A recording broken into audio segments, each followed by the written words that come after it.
Hi guys, welcome to this video about if the OnePlus 10 Pro is a good camera in 2023, especially for YouTubing and vlogging. It has been in the main news, or at least main tech news, that this phone is pretty cheap to buy at the moment. You can get it for around $450 on Amazon. If you need the link, you can find it down in the description, but it's really rather cheap compared to other mainstream phones. Of course, it's only the second latest edition of the OnePlus Pro series, but it still has pretty much everything what you need. It has a premium processor, has 8 GB of RAM, 128 GB of ROM. It has a 3.3 times optical zoom. The latest edition, the OnePlus 11 Pro, has only a 2x telephoto lens as far as I know.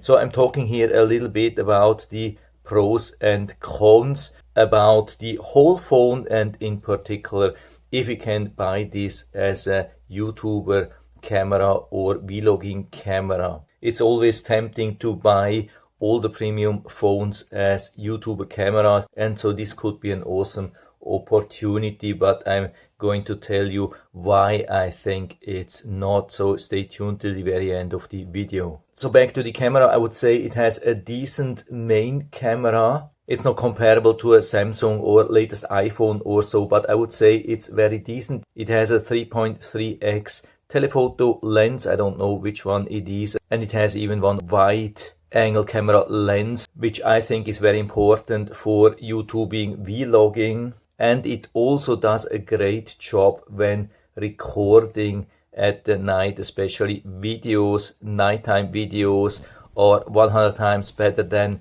with the latest GoPros. GoPros are still very disappointing when it comes to night footage, and this does really a great job on recording during the night with almost zero light. That's a huge advantage here. So I would say let's turn it on here. You can see fingerprint sensor is working nicely, and usually it's pretty responsive. We have a fast CPU, and by the way, we have also a very large battery of 5000 milliamps, which could be also very important for video recording. So let's turn it off. But when it comes to the camera, there's also one important thing. When you want to record something really fast, we can assign this button here. When we double press, it opens automatically the camera. So let's press 2 times. Okay, and we are here in the camera, but you can see there is nothing to see at the moment. Let's wait a little bit, and here we are.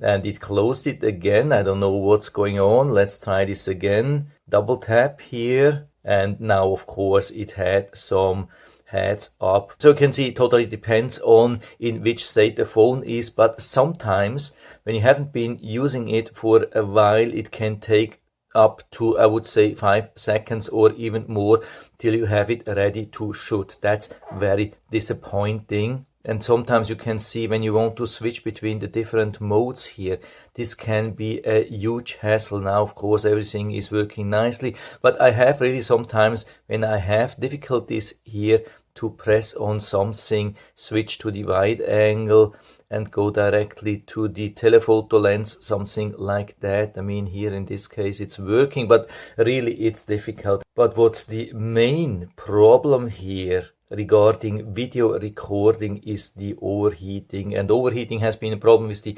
OnePlus almost forever. You can find reports about that with pretty much every OnePlus Pro 6, 7, 9, 10, even the latest version, the 11. It seems they haven't solved this, and this is especially really bad in the video recording. So I can show you that here. Here we are. We can choose different resolutions like 8K, 4K, 1080p and 720. Of course, I'm using at least 1080p. Yeah, we can use also the light here directly. We can activate anti-shake. You can even use ultra steady. That's also awesome. I mean, already here we have some decent stabilization, but you can also use the ultra steady. That's almost like using a gimbal or so. That's really good. But let's go back to the problems. 1080p, and let's set the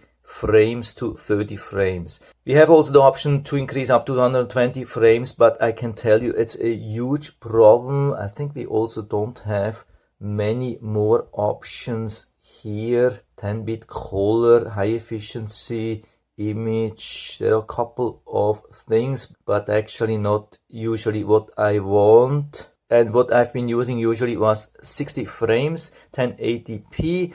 And so I started video recording, and usually after about 2 minutes or even before, it gave me a warning that it starts overheating and it will shut down the screen. And maybe 30 seconds later, if you don't do anything, it will turn the screen black. Of course, you can touch it, but meanwhile, video recording, you don't have always the time to touch the screen, and it starts overheating and overheating more and more. And I've tested it for about 5 minutes. Even when it was black, after 5 minutes, it had stopped completely video recording. Only 5 minutes, and that's one of the latest smartphones. That's very, very disappointing. So what I'm doing now here, I'm using 30 frames, which I think is acceptable, 1080p, and now I can video record as long as I want. Usually I'm not getting any warnings, it's not turning black, it's not stopping. So this is the only solution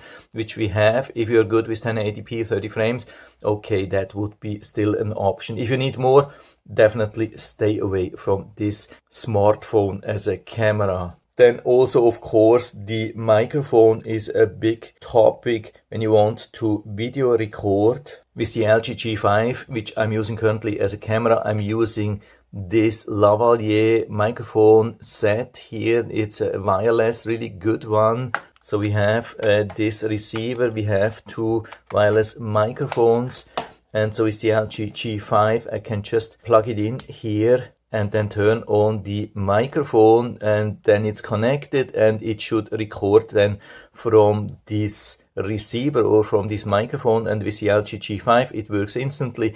Here it has never worked. I mean, of course, in the meantime I had a couple of updates here, but when I tested this last time about half a year ago, it was not working with such a USB-C microphone. So you cannot be 100% sure that it will work, but maybe you can make it happen, I don't know. So let's move here a little bit to the main screen, because it's getting hot even when I'm not recording. Yeah, microphone anyway is not too bad, I would say, but the quality is still not on the level of an LG G5, which is very, very old. I don't know how old the LG G5 is, almost 10 years old, and it still has a better microphone than this one here. Of course, the LG G5 doesn't have the greatest noise suppression. Here we have a little bit more noise suppression, but it sounds a little bit less natural here. This is what I don't like usually. It's not bad, but if you want to have really good quality, you need something like an external microphone, maybe even a better one than this one. I mean, it's not a bad thing, I would say. Of course, we have also a selfie camera. Selfie camera is doing a pretty good job. Also, of course, not a Samsung, not an Apple. Again, back to the battery. It does actually a really good job. It is on 98% and it's saying can last about 1 day and 22 hours. And I can definitely confirm that the battery lasts really long. I usually don't have to recharge my phone during the day, and I have still plenty left during the night. So regarding long time recording, it would be a good thing in general. We also have wireless charge, pretty fast. We have super fast normal USB-C charge, I think up to 65 watts or even higher. So when you need some extra charge during the recording, then you can fill it up in 10 minutes almost, or 15 minutes. That's also something which is important for video recording. Yeah, maybe one more thing regarding the microphone. It does not only suppress a noise from the environment, but also touching noise, which is important. I mean, we have a really good built-in screen recorder. Here can start recording and talking, and the screen recorder records even the system sounds, like sounds from an app, which is usually not possible because Google has removed this in general from the standard Android. But here, at least last time when I tested it, there was some system audio recorded, and when I touch some things, it doesn't record the touches. When I've been recording with some other phones like Xiaomi or some other phones, then you could always hear me tapping on the screen. That's prevented here. That's also good if you plan to do some screen recording, maybe about apps or do tech reviews or so. Also, another thing which is important to know, that if you are using this as a camera, it doesn't interfere with some infrared remote controls. The LG G5, which I'm using currently, unfortunately, it interferes with most of the infrared remote controls. And so I always had huge problems to record video projectors with remote controls, or so it was just not possible. Here I've tested this with this phone here absolutely no problem. Then of course also very important is to know if it's a sturdy phone or not. I would consider this as pretty sturdy.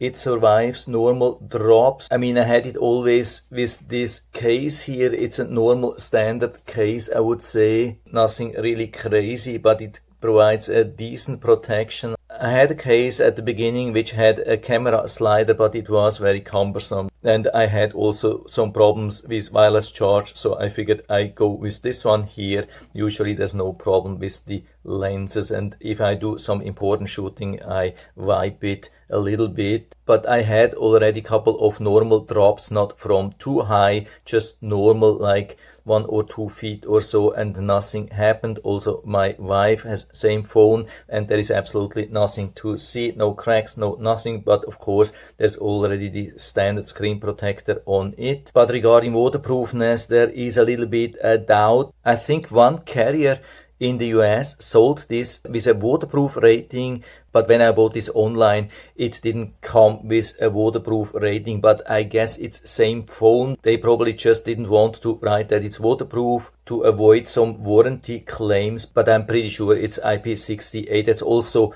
important to know when you want to do some outside shootings. When you buy a budget phone, then it's usually not water protected. So that's also good here. One more thing regarding the stability. They have made some braking tests like that and then bend it around, and it looks like it's not super stable. I think it has a weak point somewhere here in this area, and so it's maybe a little bit easier to brake than other phones. But I can tell you, my wife has it always in her back pocket, and sometimes she just sits on it and nothing has ever happened. So I would say it's not something really which you have to be concerned. And then something which a lot of people forget, that's where we have these buttons here. You can see this is quite centered. Of course, we also have this slider regarding notification, but we have this on-off button almost in the middle and here as well. It's not totally centered,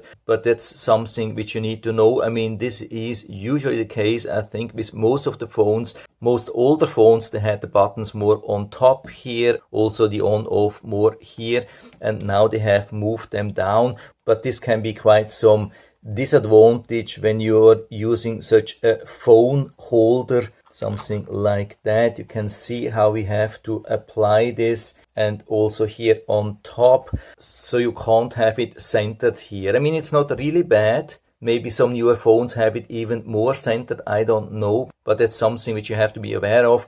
The older LG G5, which I'm using now, I can put it totally centered. That's not possible here. So let's see how it's doing now. Yeah, we can still change that, but sometimes it can be a little bit difficult, and also sometimes a little bit difficult to see, I would say, when it's super bright. I mean, the screen has a good visibility. It has quite some decent brightness. It's an OLED screen, has 120 Hertz refreshment rate. It's definitely not a bad screen, but sometimes these small things can be difficult to see, especially if you are wearing reading glasses and when you're outside you're not wearing them or so. So let's conclude the video with some of the main topics. I would say, I mean, it's not a bad thing in general. It has good build, has good processor, has good performance in general, large battery, good camera, especially for the night, decent microphone, has good screen recorder,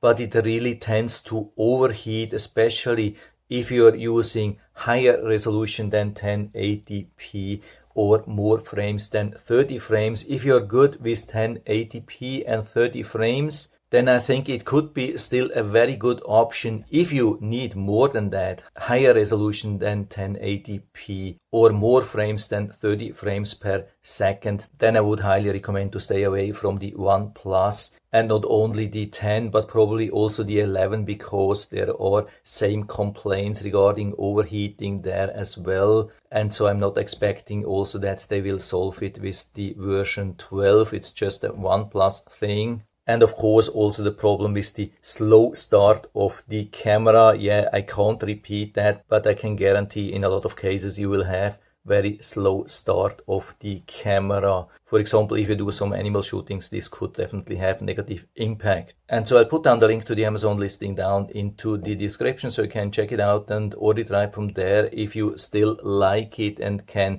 accept these small limitations. And I hope I've been able to help you a little bit with this video. If you have any questions or comments, just write to the comment section below. I'm always happy to talk about these things. And if you like the video, give me a thumbs up, subscribe my channel. Thanks for watching. See you next time.